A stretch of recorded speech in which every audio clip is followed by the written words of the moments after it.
One, two, three. Perfect. Hi, everybody.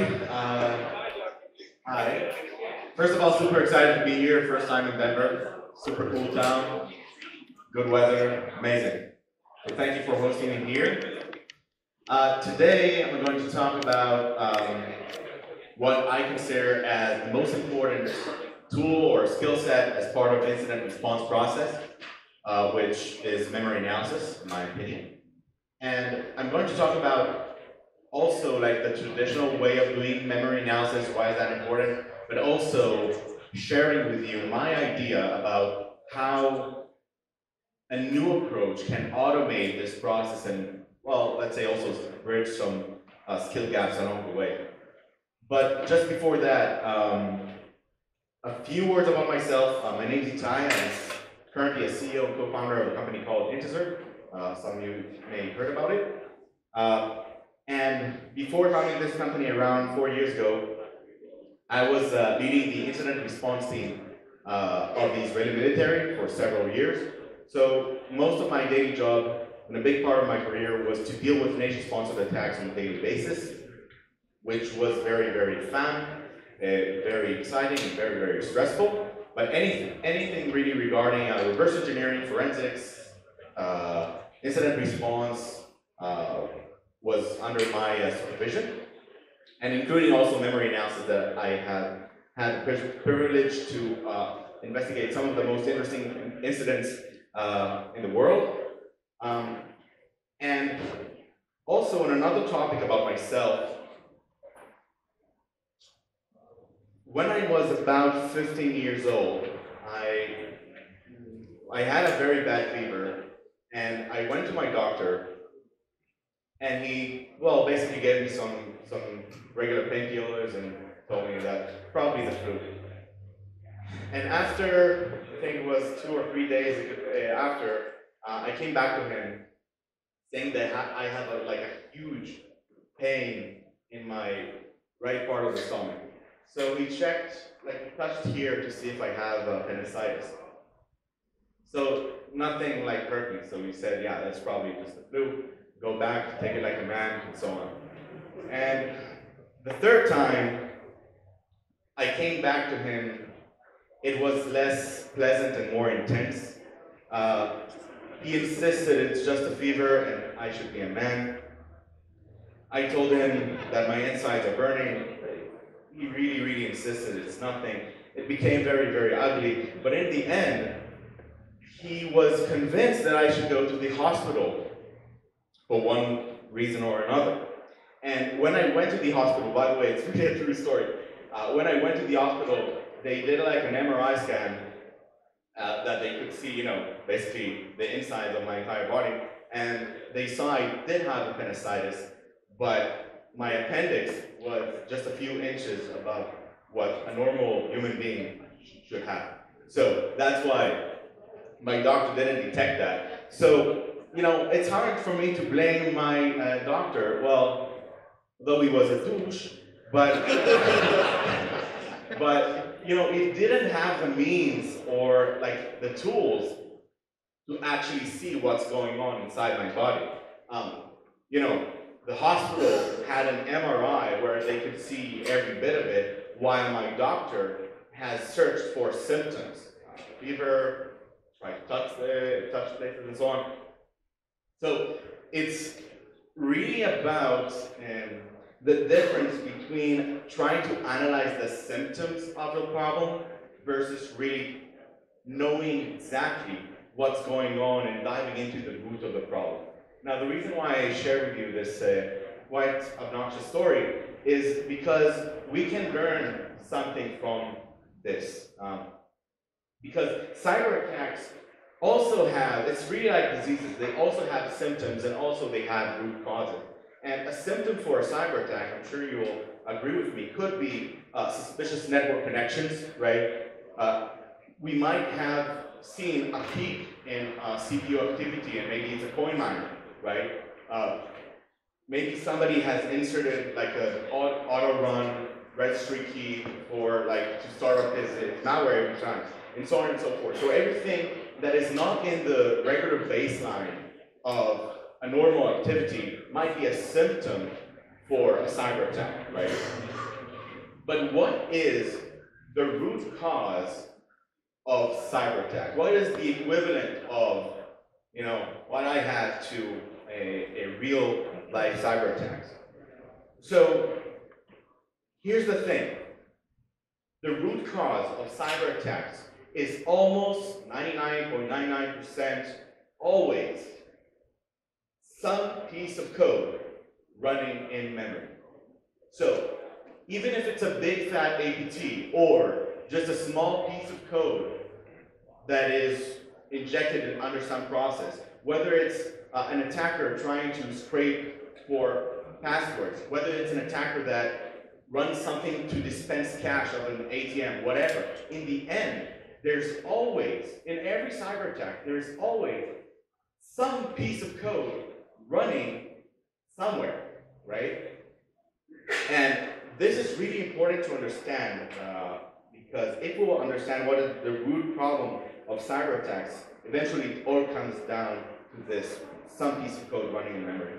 So this is the reason, well, the main reason why my talk is called Memory Analysis is the Ground Truth, because, well, if we will understand and analyze what's actually going on in the memory where everything is running there, right? This is really the ground truth.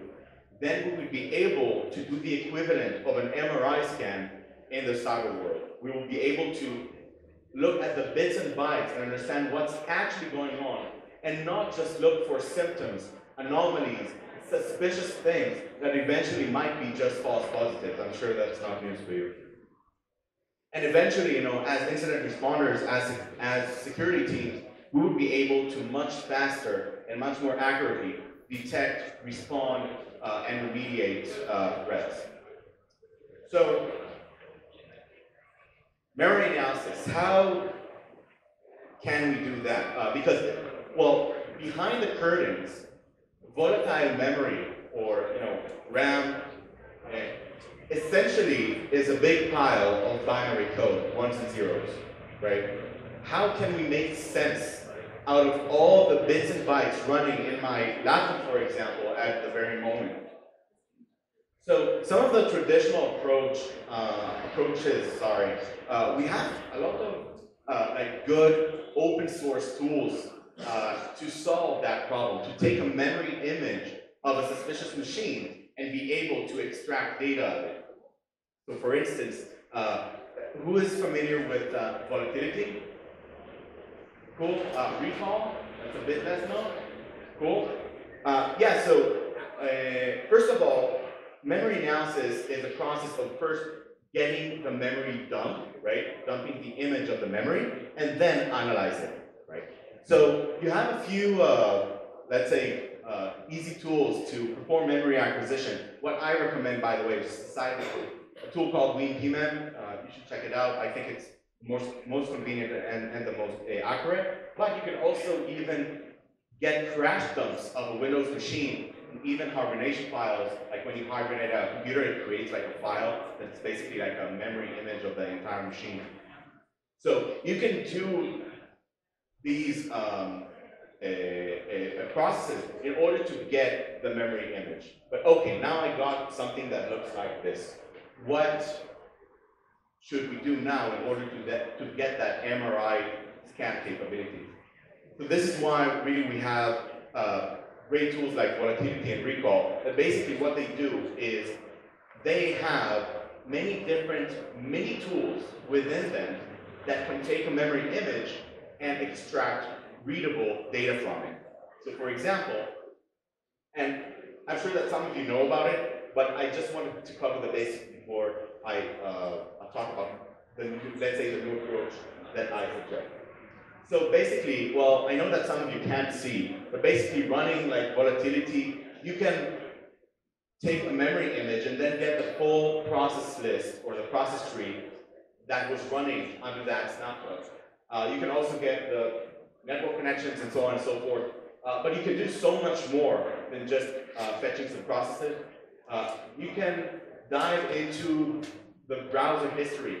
You can scrape encryption keys from memory. So much stuff that is going on in memory, now with these tools you have a very clear vision and access to all this data. But, well, you have so much data to look at. Think about it. Oh, sorry, I forgot to mention it. This process tree is not like opening a task manager and sifting through some process name. Not at all. This is like really the equivalent of an MRI to do to a memory image. Because once you have a memory image, you're not subject to rootkits, hackers interfering with the operating system, and so on and so forth. This is the actual data that is running in the machine. So it's really, really like the hardcore of what's going on inside the machine. But as I mentioned before, although you have so much data that you can extract from a single memory image, in the end, and I'm sure that some of you will agree with me, it's such a daunting task because you have so much data to look through. Hidden processes might not only be malicious, weird files that are mapped into memory might not be that bad, and so on and so forth. So eventually, although we look at the right place, which is volatile memory, we're stuck with too much data to look at. So for example, when you get a memory image, how can you know which modules or processes are just good, legit operating system stuff? 99% of what's running in a machine, right? Even in an effective machine. How do you get to the small fragment of code that might be injected under some place? So that's why, you know, in great courses like SANS and so on, they teach you how to find these anomalies. But yet again, every person who conducted memory analysis once knows that this is a very, very, very challenging task, because in the end, we are left with so many anomalies to look for. So for example, even if I manage to detect that weird process in memory, okay, I now dump it from the memory image, how do I know for sure that this is really malicious? How do I know for sure? It's a hidden process, okay. What else? How do I know what exactly, let's say it's a malware, okay? How do I know what kind of malware is it? Is it Zeus? Is it Stuxnet? Is it like a ransomware? Is it just a generic adware? We have no idea at this point because what we have in hand are a bunch of ones and zeros that are basically don't mean a lot. So the reason why of this, let's say, the invisibility we have about the data in memory, I wanted just to touch upon them. So, for example, the reason why it's very hard to sift through all the data in memory is because all the, let's say in a normal forensic process, you'll be able to take a look at all the files and maybe check them in VT, in VirusTotal, and see if they're okay, right? You'll be able to do that in a regular disk image. In memory, for many reasons, which I have too little time to talk about, the hashes change, right? The hashes of files change in memory as soon as a PE is loaded, as an executable file is loaded into memory. So you can't compare into a wide disk. You can't check it on VP.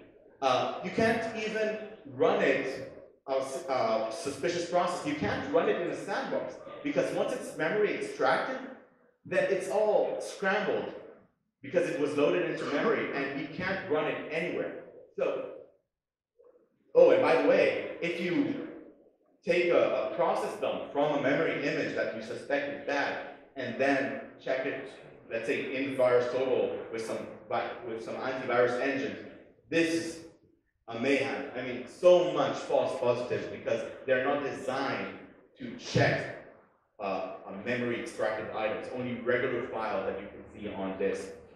And even people who are, let's say, you know, Unit 42 of Palo Alto, FireEye, Flare, all the best reverse engineers in the world, it's still so hard even to reverse engineer a memory extracted item because, yet again, it's quite scrambled. So anyway, what I wanted to share with you is that memory analysis is great because we look at the ground truth, but now with the current existing tools, we are drowning in data, and it's very, very hard to actually conduct on a day-to-day basis. I'm sure that a lot of you who, when I ask who knows about volatility and recall, I can take a rough guess that most of you who know what they are and know memory analysis do not do it on a day-to-day basis. And the reason why is because it's so freaking hard and takes a lot of time. So, yet again, it's necessary, but it takes too much time, requires too much skills. So, what I want to introduce maybe is an idea of a new approach that can perhaps help us to automate a lot of the process of memory analysis. And this approach, I like to call it genetic malware analysis. And the idea is that think of if you would have a technology that you can give it just a blob of binary code, binary data, ones and zeros, and it could tell you, hey, listen, this is code from Microsoft, or this is code that was seen in Zeus malware, whatever, then you would take a memory image and suddenly have really an MRI vision of what's going on there. So this is the high-level approach of genetic analysis, is to identify, being able to identify the origins of every piece of binary code.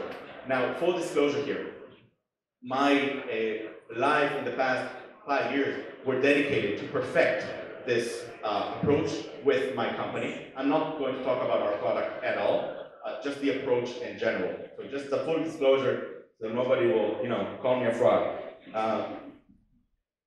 So genetic malware analysis or genetic code analysis, really its goal is to be able to, it's like being Shazam for binary data.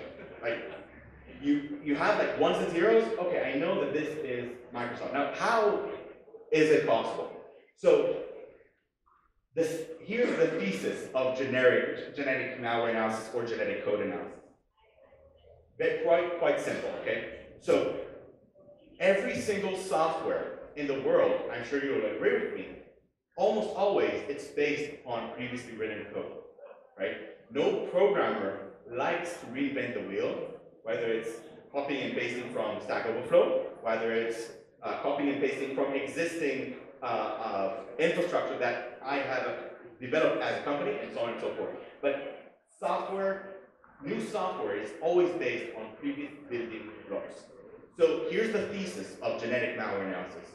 If we will detect these code similarities and code reuse, we would be able to trace the genetic origins of software. So that if I see a certain file that a few pieces of code were seen only in Microsoft products, I would be able to make a guess that this is another Microsoft product in a newer version. This is really the thesis, just in a nutshell. And here's how it works in a more practical level. So when you take a blob of some binary code, or let's say it's an executable file or even an entire memory image, with this approach, you would dissect it into thousands of small pieces that I like to call them genes, right? And then, basically, you would compare each and every gene to genes that are already known in your database. So I'll share an example, then it will be much clearer. So let's say this is an unknown file running in one of your suspected machines. You have conducted memory analysis, done a memory dump, you saw a suspicious process, and you dumped it. Now what? Now how genetic malware analysis comes into play. So this approach can tell you, hey, listen, a piece of code in that file was already seen in Photoshop, right? Or a piece of code of that software, of that file was already seen in Zeus. And this approach can tell you, hey, listen, this is a piece of code that I have never seen before, not in any other software or malware in the world. So you get this very deep understanding, as if you had a team of hundreds of reverse engineers analyzing every single line of binary code and telling you where they've already seen it before. So this is the general approach. Now, I want to give you some few examples of how it looks like in practice. Of actually real examples. So, one time I had a friend who worked at a certain bank, and he found out that there is an injected module under explorer.exe in every, and it was unlinked, what means like it's a hidden injected DLL, unlinked, completely hidden, in every single Windows 7 computer in his organization. And he was quite sweating, and he wanted to consult with me like what to do. And here's the thing: when he uploaded to VirusTotal, that single injection, it just produced so many alerts from so many AVs, mostly generic. Are you familiar with that phenomenon? Generic, right? So this is what happens with him. And when we checked it, like with the genetic analysis approach, we saw something very, very cool. So let me show you. So I don't want to dive into like the interface here, but eventually this injection had 95% code similarity to other Microsoft products. To be more exact, it had the most similarities it had with a DLL of Microsoft called www.com.ell. It also has a lot of other code similarities to other Microsoft products, but that just makes sense. That's how software vendors work. They reuse code. But that was the ability to really say, okay, although it was anomalous, this code, the module was hidden, it was anomalous, this whole thing was weird, but still, it's code from Microsoft, so this is just fine. By the way, here you can see like, it was only one hit in VirusTotal, in the past it was like crazy high. And another example that is a bit, not a bit, but a lot different is, how many of you are familiar with the CCleaner attack? Cool, so yeah, so basically it was a legit software that attackers have injected malicious code within that legitimate software. So when you run that legit software, the bad code was loaded into memory along with the legit application. A very sophisticated attack. So anyway, taking a look on how this injected piece of code looks in memory and genetically analyze it, you can see that like 30% of the code is similar to WinNTI, which is also called APT17. Basically, it's the Chinese government. So with the CCleaner in memory, you would see code similarities to other Chinese government APTs. So really, what I want to suggest is a new way to conduct memory analysis that combines both the new idea of genetic malware analysis together with traditional solutions. And this is how I would do it, and how I would recommend anybody to conduct this memory analysis in the most effective way that can be automated to a huge scale. So first of all, when I get the blob of a memory image, in order to do the MRI scan, I would genetically analyze the entire memory image in order to sift through all the trusted modules, all the operating system, all this code that I know is okay. And then I'm left usually with about 10 processes, 10 modules that are bad. This is like crazy. I'm sure that every person who knows memory analysis knows how much modules, usually it's thousands, that you need to sift through. After doing genetic analysis, you are left basically with about 10, which is really, really good. And if you have left with malware, real malware in your systems, then you would be able to say, hey, this is probably, WannaCry, or this is probably Emotet, or something like that. So you'd be able to classify a malware if it was indeed a malware in your system. And lastly, I would definitely use traditional approaches like volatility and recall, for example, in order to assess the damages. For example, to see the timeline, what did the attacker steal, and so on and so forth. This is amazing for forensic analysis. I would definitely continue to do that.